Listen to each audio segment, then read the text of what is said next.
So what a week it was. Let's talk about it this morning.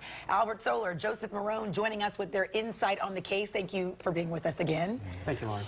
What do you think? We'll start with you, Albert, about week one. You know what? Fireworks. I think it's what we anticipated. We saw a lot of testimony, a lot of fire, a lot of emotion.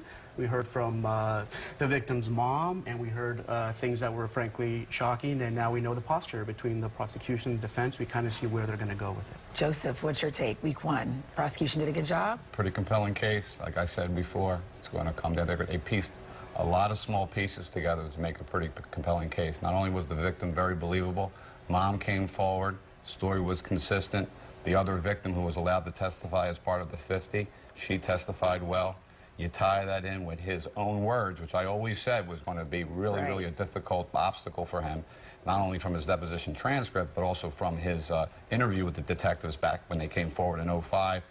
A couple experts yesterday, one key expert, I thought, they qualified a counselor who was able to say, hey, in sexual assault cases, a lot of times victims don't come forward for a year, if not never, and that kind of coincided with her case. Right. And also, I believe they had a toxicology expert who came forward as well to justify what her complaints were, that she was drowsy, she was sedated, and that's consistent with either specifically Benadryl, because Cosby already says, listen, I gave her Benadryl. Right. But it could also be Quaaludes, which is also his drug of choice when he wants to have sex with women, as he also admitted.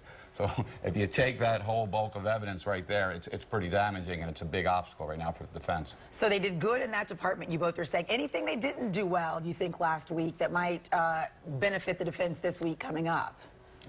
The only thing that I can see, I know the defense had made some scores on some level of inconsistencies with the victim's story. They really got into the phone calls, because even after the incident, I know the victim made many calls to Cosby and tried to show that it really was a consensual relationship. But they were able to come back, the prosecution, and say, hey, look, she was just returning voicemails. You know, she tried to keep some form of relationship, but she went home, she went back to Toronto, she was stunned.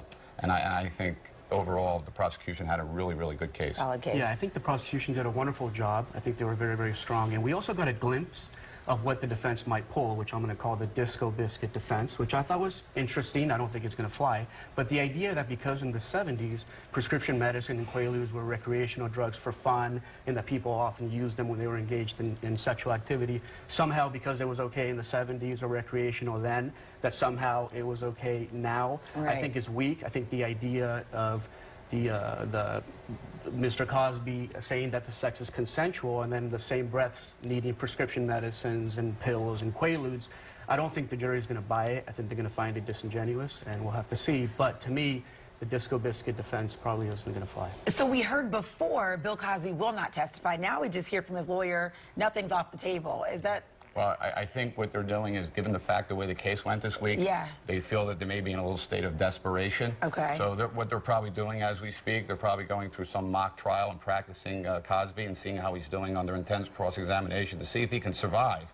Because obviously, once you put him out there, I mean, if he doesn't work out and he starts to kind of fly off the road a little bit, it's over.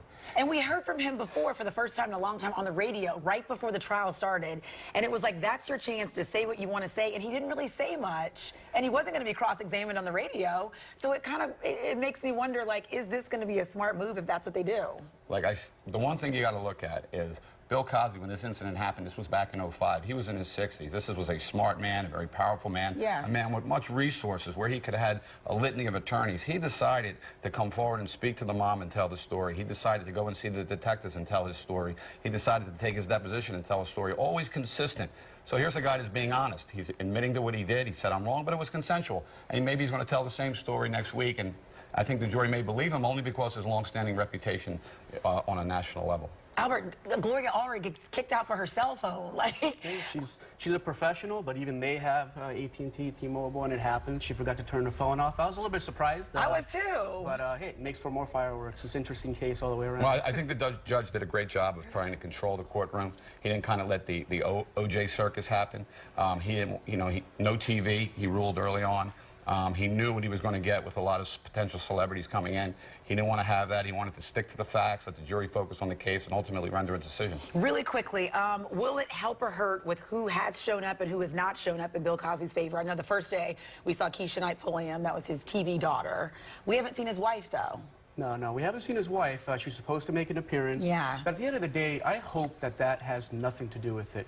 The criminal justice system is supposed to ensure that everybody has a fair trial and a fair shot. The idea that celebrity or the fact that he walks in with his TV daughter to court is going to influence this. This is a serious case, both for Mr. Cosby and for the alleged victim. The one thing that I will notice, it's pretty interesting. I mean, this guy was, like I said, a major heavyweight in the entertainment industry. You don't see some of the people that were there this week obviously have some level of loyalty to him because he broke them in. But where were the A-listers? You didn't see them. You didn't see Harry Belafonte, Quincy Jones, anybody of that magnitude. Where's Jesse Jackson? It kind of makes you think a little bit, why aren't they there? And probably what happened, they probably reached out to them and they probably said inconveniently, I'm not going to be there that week. I wish you luck, my brother. Hang in there. You're going to do it. We love you.